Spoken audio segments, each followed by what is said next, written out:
few moments later. सो hey guys, अगर आप Germany में पढ़ाई करना चाहते हैं तो उसके लिए आपको कुछ मेजर स्टेप्स का ध्यान रखना पड़ेगा, जिससे आप अपनी अब्रॉड स्टडीज़ को कंटिन्यू कर सकते हैं फ़ौरन आकर। सो आज हम उसी स्टेप्स के बारे में बात करेंगे। सो मैं इस प्लेलिस्ट में टिपिकली अलग अलग वीडियोस बनाऊंगा, जिसमें आपको एक बेटर अंडरस्टैंडिंग मिले कि इसमें क्या आपको मतलब अपने एजुकेशन से रिलेटेड क्या डॉक्यूमेंटेशन, कौन से स्टेप्स, कौन से टेस्ट देने हैं, जिससे आप अपने अब्रॉड स्टडीज़ को सर्च कर सकते हैं और अब्रॉड जाके अपनी पढ़ाई कर सकते हैं। तो आज उसी से रिलेटेड मैं अपनी फर्स्ट वीडियो ही शूट कर रहा हूँ। सो आज हम बात करेंगे आइल्स एग्ज़ामिनेशन की, IELTS। ठीक है, आइल्स भी कह देते हैं, आइलेट्स भी कहते हैं लोग, वो कहने में कुछ नहीं है। ठीक है, सो ये है, इस एग्ज़ामिनेशन की फुल फॉर्म है international English language testing system, जिसे ब्रिटिश काउंसिल कंडक्ट करवाता है। सो इस एग्ज़ामिनेशन में आपकी जनरली इंग्लिश प्रोफिशिएंसी को टेस्ट किया जाएगा कि आप कितने अच्छे से इंग्लिश को समझ सकते हैं, लिख सकते हैं, बोल सकते हैं। बट ये नॉर्मल हमारे जो स्कूल्स और इनमें पढ़ाई जाने वाली इंग्लिश नहीं है। ये एक एडवांस लेवल की इंग्लिश होती है, जिसमें अलग अलग मॉड्यूल्स में इसे टेस्ट किया जाता है। सो उन मॉड्यूल्स का नाम है रीडिंग, राइटिंग, स्पीकिंग और लिसनिंग। ठीक है, एक एक करके हम बात करेंगे इनके बारे में। सो स्पीकिंग जो है, फर्स्ट मैं स्पीकिंग से शुरू करता हूँ, क्योंकि स्पीकिंग इन रीडिंग, राइटिंग और लिसनिंग से अलग होता है। स्पीकिंग एक अलग दिन पे होता है, उसका जब आपको मेल आएगा आइल्स में, जब आपने रजिस्टर किया होगा तो वो चीज़ अलग होती है। तो स्पीकिंग अलग आपका मॉड्यूल है एक, जो अलग डे पे कंडक्ट किया जाएगा, या तो वो पहले किया जाता है या वो आपके इन तीनों टेस्ट के बाद किया जाता है, वो आपकी मर्जी है। ठीक है, बेसिकली पहले ही किया जाता है वो। तो स्पीकिंग के दौरान जो आपको वेन्यू मिलेगा, आपको वहाँ पहुँचना होगा। वहाँ पे आप अपना पासपोर्ट वगैरह ले जाएंगे, वहाँ आपकी चेकिंग होगी। सो और आपको फिर एक कमरे में बुलाया जाएगा, जहाँ एक इंग्लिश आपका जो इन्विजिलेटर होगा वो बैठा होगा। तो वो आपसे कुछ जनरल, वैसे वो ज़्यादा कोई मुश्किल नहीं होता, बस वो जनरल आपसे एक कन्वर्जेशन होती है, जिसमें वो आपकी इंग्लिश को देखता है कि आप कितने फ्लुएंट है, कितने प्रोफिशिएंट है उस भाषा को बोलने में। तो आपके जेस्चर्स को वो चेक करेगा कि आप कैसे बोल रहे हैं, आपका एटीट्यूड कैसा है उस स्पीकिंग में। सो उसकी ही चेक वो इन्विजिलेटर देखेगा और अपने जो उनका कार्ड, स्कोर कार्ड होता है, वो उसमें मेंशन करेगा। ठीक है, तो ये तो स्पीकिंग हो गई। ये मुश्किल 15 मिनट की होती है, 15 से 10 मिनट की। वो जनरल सवाल पूछ सकता है आपसे कि मतलब आपसे पहले वो आपकी इन्फॉर्मेशन ले लेगा, और उसके बाद जैसे आपसे कुछ भी पूछ सकता है कि why Diwali is celebrated, why this is celebrated and where is your first school, और उसी से रिलेटेड वो एक कन्वर्जेशन बनाएगा आपके दौरान। जैसे हम एक नॉर्मल अपने फ्रेंड्स के रिलेटिव से बात करते हैं ना, उसी को ही वो चेक करेगा, पर आपकी वो उस टाइम फ्लुएंसी देखेगा कि आप कितने अच्छे से बिना अटक के बोलते हैं। ठीक है, स्पीकिंग आपका डन हो गया। अब हम नेक्स्ट मॉड्यूल पे मूव करते हैं, जिसको हम कहते हैं रीडिंग। रीडिंग मॉड्यूल सबसे टफ होता है आइल्स के एग्ज़ाम में, क्योंकि रीडिंग मॉड्यूल नॉर्मल पैसेज आता है, पर वो पैसेज ऐसे ही नहीं कि जो हम स्कूल में अपना हमने उस पैसेज में से आंसर निकाल के उसके क्वेश्चन में आंसर लिख दिए पैसेज में से ही ढूंढ के, वो चीज़ उसमें नहीं होती है। क्योंकि आपका जो पैसेज में कुछ और दिया होगा, पर वही लैंग्वेज को घुमा के नीचे क्वेश्चन में कुछ और दिया होगा, जिसको आपको सर्च करना पड़ेगा। वहाँ अगर ऊपर इंग्लिश कुछ और लिखी है तो नीचे कुछ और इंग्लिश लिखी होगी उनके क्वेश्चन में। ठीक है, तो उसका ध्यान रखना है। उसकी आप अगर प्रैक्टिस करेंगे 1 to 2 मंथ्स, तो आप बहुत अच्छे हो जाएंगे उस पैसेज को पढ़ने में। ठीक है, जो ये आपका रीडिंग टेस्ट होता है, ये सबसे टफ रहता है, क्योंकि इसमें टाइम 1 आवर के आसपास होता है, और इसमें आंसर्स ढूंढने में बहुत मुश्किल हो जाती है, बहुत टाइम लग जाता है। तो इसमें ही सबसे ज़्यादा बच्चों के जो बैंड है वो कम हो जाते हैं। ठीक है, अभी मैं बैंड्स के भी डिस्कस करूँगा कि ये बैंड्स क्या है। सो लिसनिंग टेस्ट, आपको एक हेडफोन दिया जाएगा, साइड में आपका एक छोटा सा स्पीकर होगा, उसमें से आप वॉल्यूम को कंट्रोल कर पाएंगे। सो स्पीकिंग टेस्ट में, लिसनिंग टेस्ट में आपको एक छोटा सा मॉड्यूल सुनाया जाएगा, उसमें से वो कुछ मेन वर्ड्स बोलेगा, जो आपको क्वेश्चन दिए होंगे उसी वर्ड्स को आप लिखने हैं, जो आपको वो वर्ड्स आपने अपने स्पीकर में सुने होंगे, तो उस वर्ड्स को वो बताएगा। वो सुनेगा। आपको ध्यान से सुनना है कि उसने क्या बोला है, और वो उसी आपके जो क्वेश्चन दिए होंगे उससे मैच करेगा।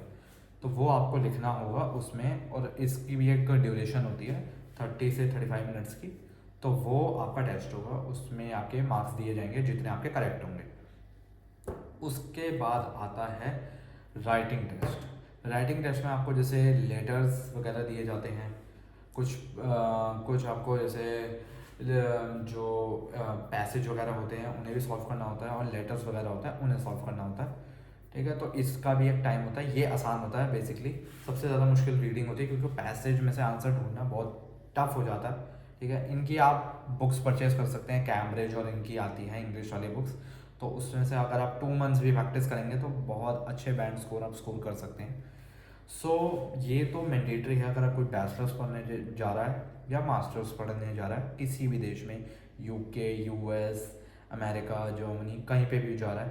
तो आइल्स तो एक कॉमन एक टेस्ट है, वो तो देना ही देना है, उससे आप बच नहीं सकते। ठीक है, तो इसमें मार्किंग कैसे होती है? 1 to 9 बैंड से लेकर इसमें मार्किंग होती है। 1 is the worst and 9 is the best. ठीक है, सो ये मार्किंग डिसाइड करती है कि आपकी प्रोफिशिएंसी कितनी अच्छी है। बैचलर स्टूडेंट्स, अभी मैं जर्मनी की बात करूँगा, बैचलर स्टूडेंट्स को मिनिमम हर मॉड्यूल में 6 बैंड्स चाहिए ही चाहिए। और मास्टर स्टूडेंट्स के लिए 6.5 बैंड मैंडेटरी है हर मॉड्यूल में।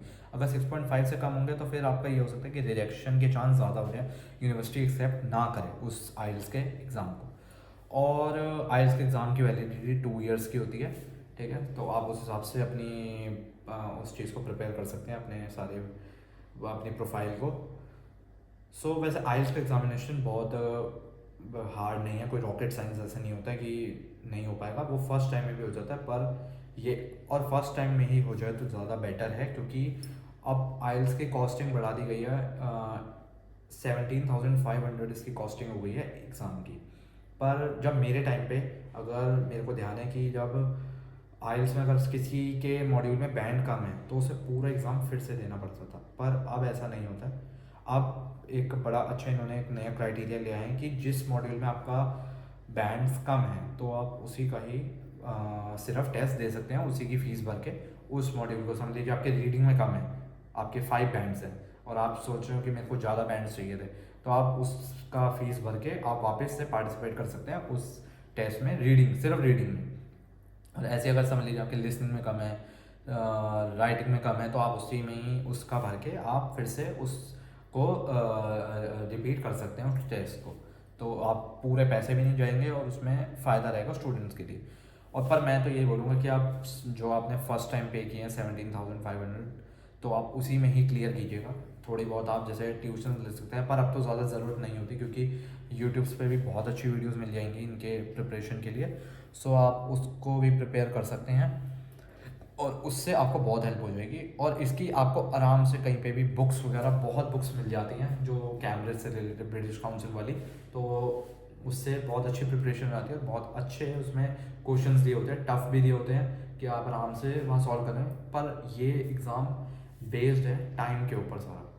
टाइम इसमें मैनेज करना बहुत इंपॉर्टेंट है, क्योंकि टाइम इसमें बहुत जल्दी भागेगा। आपको लगेगा कि मतलब कई बार दिमाग में ऐसे आएगा कि ये शायद मेरा एग्ज़ाम कंप्लीट हो ही ना पाए, पर ऐसा नहीं सोचना।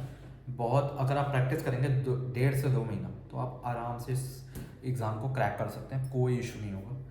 और हाँ, एक प्रो टिप मैं देना चाहूँगा जो मेरे साथ हुआ था। जब मेरा आइल्स का एग्ज़ाम था मुझे नहीं पता था, पर अब जब मैंने दे चुका था मुझे पता चला कि जब आइल्स का एग्ज़ाम था तो जो वो ज़्यादातर एग्ज़ाम जैसे किसी होटल्स और इनमें ही कंडक्ट करवाया जाता है। ठीक है, मेरा दिल्ली के एक होटल में था, वो मैं लोकेशन नहीं बताऊंगा। ठीक है, तो उस होटल में जैसे मेरा एग्ज़ाम था, तो जैसे होटल्स आपको बताइए अपने भाई फुल्ली एयर कंडीशनड होते हैं। ठीक है, तो वो उन्होंने हार्श एसी चला रखा होता है, इतना ठंडा हो रखा होता है, बेशक बाहर आपका कितना भी गर्म हो, 50 डिग्री भी हो, पर होटल के अंदर इतना ठंडा कर रखा होता है। और वो वॉशरूम्स भी नहीं जाने देते हैं कई बार। ठीक है, ब्रेक नहीं मिलता है, वॉशरूम बड़ी ही मुश्किल से आपको जान देंगे, पर पैसे नहीं जानते, मेरे वक्त में नहीं जाने दिया था किसी को, तो वॉशरूम्स नहीं जाने देते हैं। तो वो एसी भी इतना ठंडा चला के रखते हैं कि आपके माइंड को मतलब एक तरीके से वो मैनिपुलेट कर सके वो ठंडक से, कि आप कॉन्सेंट्रेट ना कर पाए एग्ज़ाम पे। और वॉशरूम भी आ जाता है, तो इसलिए पानी कम से कम पिए उस एग्ज़ाम में। बाद में आप बेशक से बहुत पानी पिए, पर एग्ज़ाम के दौरान और एग्ज़ाम से पहले कुछ ज़्यादा खाइए पिए और पानी मत पिएगा, क्योंकि अगर वॉशरूम आएगा तो फिर आपको ही इशू होगा और टाइम वेस्ट होगा, क्योंकि टाइम तो चल ही रहा है। इसलिए क्योंकि टाइम मैनेजमेंट उस एग्ज़ाम में सबसे ज़रूरी है। ठीक है, सो उसमें आप एक जैकेट ज़रूर कैरी कीजिएगा। बेशक से वो आपके काम आए ना है, वो एक बात की बात है, पर आपको एक जैकेट ज़रूर कैरी करनी है कि अगर आपको ठंड लगे वहाँ तो आप एक जैकेट वेयर कर सकते हैं, तो आप अपना कॉन्सेंट्रेट कर पाएंगे एग्ज़ाम पे पूरी तरीके से। ठीक है, ये एक टिप है जो मैं गया था, मेरे को नहीं पता थी ये बात, तो मैं मतलब मैंने तो चलो संभाल लिया था कैसे भी करके कि कर लिया था, तो इसलिए ही। पर अब मैं रिकमेंड करूँगा कि आप एक जैकेट या कुछ भी गर्म कोई चीज़ कैरी करें अपने साथ, जो आपको हेल्प करेगी, वहाँ आराम से आप अपना एग्ज़ाम दे पाएंगे। 3.5 आवर का एग्ज़ाम होता है ये, बेसिकली 3 आवर्स का ही होता है, जिसमें आपका पासपोर्ट कैरी करना ही होता है, और जो आपका जो अपॉइंटमेंट होता है लेटर, और उसमें जो आपकी डिटेल्स वगैरह होती हैं वो तो कैरी करना ही करना है। ठीक है, एग्ज़ाम ईजी है, इसमें आप 2 मंथ्स की अगर पढ़ाई करेंगे तो आपका एग्ज़ाम आराम से क्रैक हो जाएगा। ठीक है, सो ये वीडियो थी आइल से रिलेटेड, तो इसी के चलते मैं प्लेलिस्ट में और अलग अलग वीडियोस बनाऊंगा, जिससे मतलब ज़्यादा हौच पौच ना हो और ईज़िली सब देख सकें, सबको एक एक करके आराम से समझ आ सके कि हम अपने अब्रॉड जर्नी को कैसे ईज़िली और एफिशिएंटली कवर करेंगे। सो अगर मेरा कंटेंट आपको अच्छा लगा हो तो चैनल को ज़रूर सब्सक्राइब कीजिएगा, शेयर कीजिएगा। अगर कुछ कोई भी क्वेश्चन हो छोटा छोटा, कमेंट सेक्शन में पूछ सकते हैं, मैं उसका रिप्लाई ज़रूर करूँगा। आप मेरे इंस्टा पे भी कनेक्ट कर सकते हैं, मैं हैंडल अपना मेंशन कर दूँगा। सो वीडियो को ज़्यादा से ज़्यादा शेयर कीजिएगा। अगर कोई भी छोटा मोटा बेशक से कोई भी क्वेश्चन हो, उसका मैं आंसर देने की पूरी कोशिश करूँगा। सो आज के लिए बस इतना ही। Thank you so much, and मिलते हैं अगली वीडियो में।